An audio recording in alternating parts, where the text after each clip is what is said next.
Hello guys, welcome to my channel. My name is Neha and I will start with OSI layer, which is Open System Interconnection layer. Sometimes it called ISO OSI reference model. तो कभी कभार exam में ऐसे भी आ जाता है कि OSI reference model को समझाइए, तो वहाँ भी हमें OSI की 7 लेयर्स को समझाना होता है। ठीक है जी। अब मैंने बताया ना 7 लेयर को समझाना होता है, मीन्स इसका मतलब ये है कि OSI में 7 लेयर होती हैं। ठीक है ji. And 7 layer have different functionality. इन सातों लेयर के पास अपनी अपनी एक फंक्शनलिटी होती है। तो सबसे पहले बात करते हैं ओपन सिस्टम इंटरकनेक्शन के बारे में कि ये क्या है। ओपन सिस्टम इंटरकनेक्शन जो हमारी लेयर्स होती हैं ये बेस्ड होती हैं प्रोटोकॉल पे, जो कि फर्स्टली डेवलप की गई थी ISO के द्वारा, इसलिए तो उसको ISO OSI मॉडल बोलते हैं। ठीक है जी। और उसने कब डेवलप किया था? हमारा 1984 में। ये बेसिक नॉलेज मुझे आप लोगों को देनी थी OSI के बारे में। ठीक है जी। अब बात करते हैं कि OSI ही क्यों। तो आप लोगों को पता होगा कि दुनिया जहाँ में कोई भी अगर सेंडर एक डेटा भेजता है किसी दूसरे बंदे को, मीन्स रिसीवर, आई होप ना, तो पता होगा ना कि एक बंदा सेंडर है तो दूसरा ऑब्वियसली बात है रिसीवर होगा। तो यहाँ पर क्या होता है, जो भी डेटा ट्रांसमिट होता है, चाहे सेंडर टू रिसीवर हुआ हो, चाहे ये बैक रिप्लाई करे, तो हमारी OSI लेयर ही फॉलो की जाती है कम्युनिकेशन के लिए। तो आज उन्हीं लेयर्स के बारे में बात करेंगे कि कैसे ये आपस में रिलेट होती हैं सातों लेयर। ठीक है जी। तो स्टार्ट करते हैं 7 लेयर्स के बारे में। देखिए मैंने यहाँ सिर्फ एक आर्किटेक्चर बनाया हुआ है OSI का। तो हम सबसे पहले बात करते हैं लेयर 1 की। लेयर 1 जो होती है हमारी फिजिकल लेयर होती है। आप लोग इसी तरीके से इसको याद कीजिएगा, physical, then data link, network, transport, क्योंकि आपस में ही कनेक्टेड होती हैं। ठीक है जी। तो मैंने यहाँ पे एक छोटे से यहाँ पे एक टर्म लिखी हुई है विच इज़ सेंडर। यहाँ पे कुछ नहीं है, मीन्स यहाँ पर एक मीन्स ऐसा है कि एक साइड सेंडर साइड होती है, एक साइड रिसीवर साइड होती है। ठीक है जी। वो मैं आगे डिस्कस करूँगी इनके रिलेशंस के बारे में। फिलहाल आप लोग इतना समझिए कि सेंडर साइड से physical layer first layer 7 first कहलाएगी, लेकिन OSI लेयर में हमेशा लेयर 1 कौन सी होती है? फिजिकल लेयर होती है। ठीक है जी। अब बात करते हैं इन 3 लेयर की। ये 3 जो हमारी लेयर होती है ये हमारी होती है अपर लेयर। ठीक है जी। ये 3 हमारी कौन सी लेयर होती है? ये अपर लेयर होती है।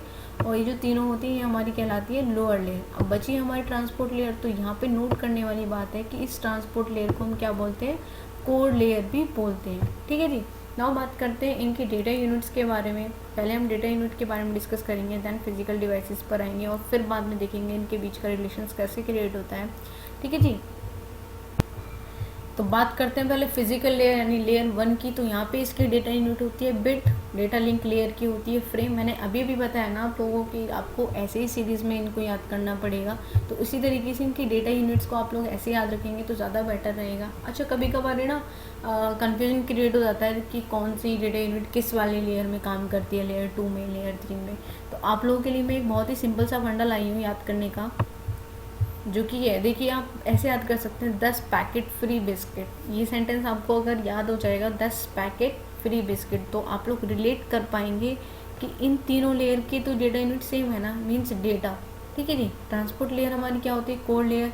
इसकी डेटा यूनिट क्या होती है? सेगमेंट्स।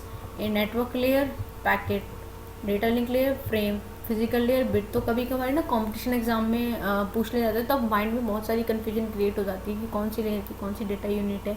लाइक अगर मैं बात करूँ तो सिंपली पूछ ले जाएगा कि बिट जो डेटा यूनिट है वो कौन सी लेयर की है। तो बिट्स यानी बी यानी बिस्किट से याद कर सकते हो ना, मीन्स ये फिजिकल लेयर, लेयर 1 की डेटा यूनिट है। ठीक है जी। तो अब बात करते हैं इनकी वर्किंग के रिलेशन के बारे में कि ये एक दूसरे से कैसे रिलेट होती हैं। तो बात करते हैं सबसे पहले लेयर 1 यानी फिजिकल लेयर की। ये क्या काम करती है? जो भी हमारा डेटा यानी जो भी कोई हमारा मैसेज होता है उसको किस में कन्वर्ट कर देता है? बिट में कन्वर्ट कर देता है। ठीक है जी। इतना आप लोगों को पता होता है। बिट जो फॉर्मेट होती है हमारी 0 to 1 में। तो फिजिकल जो लेयर होती है उसका काम क्या होता है? उसका काम होता है कि कोई भी जो डेटा है उसको कन्वर्ट कर देना किसमें? सिंगल मेथड यानी बिट्स में कन्वर्ट कर देना। ठीक है जी। और ये क्या काम करता है? ये जो भी अपना डेटा होता है ये किसको दे देता है? ये दे देता है डेटा लिंक लेयर को। ठीक है। और डेटा लिंक लेयर क्या करती है? उन बिट्स का क्या करती है? फ्रेम्स बनाती है। यहाँ पर नोट करने वाली बात है, ये लेयर्स आपस में कम्युनिकेशन इसीलिए है इनका, मीन्स इनका कनेक्शन इसी तरीके से है कि एक लेयर दूसरी लेयर को अपना डेटा प्रोवाइड कर देगी, अपना डेटा भेज देगी, फिर जाके रिसीवर को डेटा सेंड होगा ना। तो यहाँ पर फिजिकल लेयर सबसे पहले क्या करेगी? बिट में कन्वर्ट कर देगी। डेटा लिंक लेयर क्या कर देगी? उन्हीं बिट को फ्रेम्स में कन्वर्ट कर देगी। यहाँ पर मेन जो काम है हमारा डेटा लिंक लेयर का ये भी हो सकता है कि it provide error free transfer of data frames. Okay, now data link layer क्या करेगी, डेटा लिंक लेयर उसको भेज देगी नेटवर्क लेयर पे। नेटवर्क लेयर क्या करेगी, इन फ्रेम्स को किस में कन्वर्ट कर देगी, हमारे पैकेट्स में। ठीक है जी।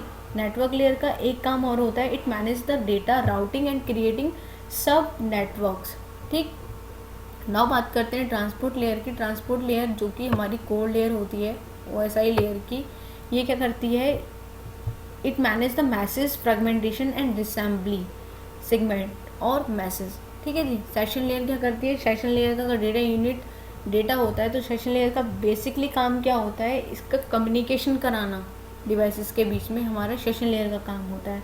तो हम ये कह सकते हैं it establish a communication session between the devices. Okay, इतना समझ में आया। नाउ बात करते हैं प्रेजेंटेशन लेयर की। प्रेजेंटेशन लेयर की भी डेटा यूनिट क्या लिखी हुई है, डेटा यूनिट हमारी डेटा होती है। तो ये क्या करती है, it translate data into common format. मैं रिपीट करती हूँ, presentation layer is the most important layer, it translate data into a common format. Mean जो भी हमारा डेटा आया हुआ होगा उसको किस में कन्वर्ट कर देगी, कॉमन डेटा फॉर्मेट में। ठीक है, तभी तो हमारे रिसीवर को रिसीव हो पाएगा मैसेज अपनी फॉर्मेट में, वरना वो 01 की फॉर्म में थोड़ी समझ पाएगा कोई भी मैसेज। नाउ बात करते हैं एप्लीकेशन लेयर की। Application, it enable the user and application to access network services. It जो भी हमने डेटा भेजा हुआ है ना, वो यूज़र से इंटरेक्ट कराने के लिए जो भी हमारी एप्लीकेशंस होती हैं,